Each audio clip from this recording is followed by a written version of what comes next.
এখন যখনই কাঁঠাল আর আম দেখি তখনই হুট করে আমার একটা কথা খুব মনে পড়ে যায়।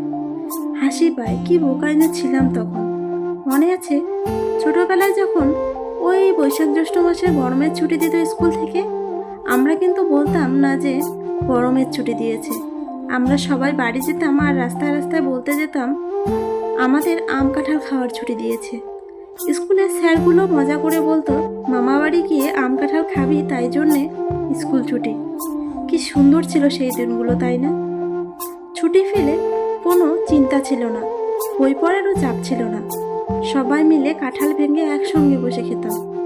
আজ বড় হয়ে গেছি, গরমের ছুটিও আর পাওয়া হয় না। আর সেই ছোটবেলার দিনগুলো ফিরে আসে না। এখন আম কাঁঠাল ঠিকই খাই, কিন্তু ছোটবেলার খাওয়ার যে স্বাদ সেটা আর পাই না।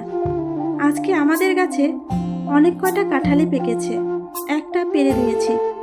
কোনোদিন কাঁঠাল ভাঙিনি, আজকে খুব ভাঙার ইচ্ছে হচ্ছিল, তাই হাতে একটু তেল মেখে সব কাঁঠাল ভেঙে নিলাম। হাতে আঠা ভরে যাবে জন্য সর্ষের তেল মেখে নিয়েছি। প্রচুর মিষ্টি ছিল কাঁঠালটা, সবাই মিলে ভেঙে খেয়ে ফেললাম।